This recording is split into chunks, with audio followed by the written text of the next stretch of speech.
Vitamin A. Vitamin ini penting banget buat penglihatan, menjaga daya tahan tubuh, dan bikin kulit tetap sehat. Kamu bisa dapetin dari wortel, hati, telur, atau susu. Uniknya wortel mengandung beta-karoten yang nanti diubah tubuh menjadi vitamin A sesuai kebutuhan. Tapi ingat, kalau kamu kebanyakan makan wortel, bisa bikin kulit agak kekuningan. Vitamin B1 atau thiamin. Pernah merasa cepat lelah, kesemutan, atau otot lemah tanpa alasan jelas? Bisa jadi kamu kurang vitamin B1. Vitamin ini bantu ubah makanan jadi energi dan penting buat fungsi saraf. Kamu bisa temuin di beras merah, gandum, dan daging. Kalau kekurangannya parah, bisa kena penyakit beri-beri yang menyerang saraf dan jantung. Vitamin B2 atau riboflavin. Vitamin ini punya peran penting dalam metabolisme energi dan menjaga kesehatan kulit serta mata. Kalau kamu sering sariawan atau bibir pecah-pecah, bisa jadi kamu kurang B2. Sumbernya gampang, susu, telur, dan sayuran hijau. Bonusnya, B2 juga bantu kerja vitamin B lain biar lebih optimal. Vitamin B3 atau niacin. Vitamin ini bantu metabolisme dan dukung kerja sistem saraf. Kalau kamu kekurangan, bisa kena pellagra, penyakit dengan 3 gejala utama, diare, dermatitis, dan demensia. Untungnya, kamu bisa dapat niacin dari daging, ikan, dan gandum utuh.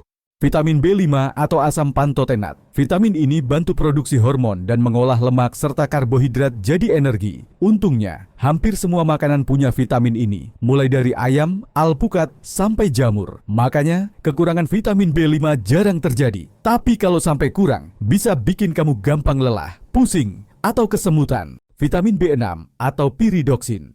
Vitamin ini punya banyak peran, di antaranya bantu kerja otak, produksi hemoglobin buat angkut oksigen, sampai atur suasana hati. Kalau kamu gampang cemas, lemas, atau susah tidur, bisa jadi kamu kekurangan B6. Coba tambahkan pisang, ayam, atau kentang ke menu makananmu. Oh ya, vitamin ini juga bantu produksi serotonin, si hormon bahagia. Vitamin B7 atau biotin dikenal sebagai vitamin kecantikan karena manfaatnya buat rambut, kuku, dan kulit. Kamu bisa temuin di kuning telur, kacang-kacangan, dan hati. Jika kekurangan biotin, bisa bikin rambut rontok atau kuku rapuh.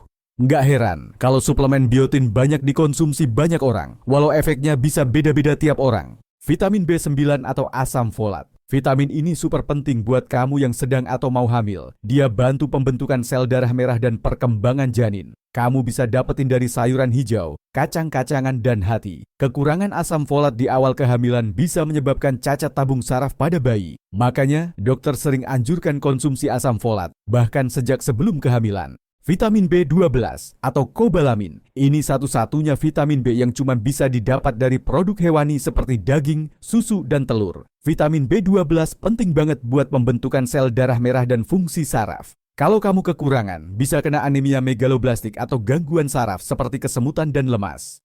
Vitamin C atau asam askorbat. Kalau kamu gampang sakit atau punya luka lama sembuhnya, coba cek apakah kamu sudah konsumsi vitamin C yang cukup. Karena vitamin ini bantu jaga daya tahan tubuh, sembuhkan luka, dan bantu penyerapan zat besi dari makanan. Kamu bisa dapat dari buah-buahan seperti jeruk, stroberi, dan kiwi. Selain itu, vitamin C juga bantu produksi kolagen, zat penting buat kesehatan kulit dan jaringan tubuh. Kekurangan vitamin C dapat menyebabkan penyakit kudis, bikin gusi berdarah, badan lemas, dan luka nggak sembuh-sembuh. Vitamin D. Kalau kamu jarang keluar rumah dan jarang kena matahari, hati-hati. Karena vitamin D itu penting buat bantu penyerapan kalsium, supaya tulang dan gigi kamu tetap kuat. Tubuh kita sebenarnya bisa bikin sendiri vitamin D dari sinar matahari. Cukup berjemur sekitar 10-15 menit di pagi hari. Selain itu, vitamin D juga bisa kamu dapat dari ikan berlemak, susu, dan telur. Kurang mengonsumsi vitamin D dapat menyebabkan tulang rapuh, nyeri otot, bahkan pada anak-anak bisa menyebabkan rakitis, yaitu tulang bengkok karena tulangnya nggak kuat. Vitamin E. Vitamin ini dikenal sebagai antioksidan alami karena vitamin E dapat membantu melindungi sel tubuh dari kerusakan. Vitamin E banyak ditemukan di kacang-kacangan, biji-bijian, dan minyak nabati. Orang juga suka konsumsi vitamin E karena dipercaya membuat kulit jadi awet muda. Vitamin K. Bayangin kalau kamu luka, terus darahnya susah berhenti. Itu bisa jadi karena tubuh kamu kekurangan vitamin K. Vitamin ini penting banget buat proses pembekuan darah dan juga bantu jaga tulang tetap padat. Sumber vitamin K ada di sayuran hijau seperti bayam, brokoli, dan kale. Makanya, bayi baru lahir biasanya langsung disuntik vitamin K agar mencegah perdarahan serius di dalam tubuh mereka.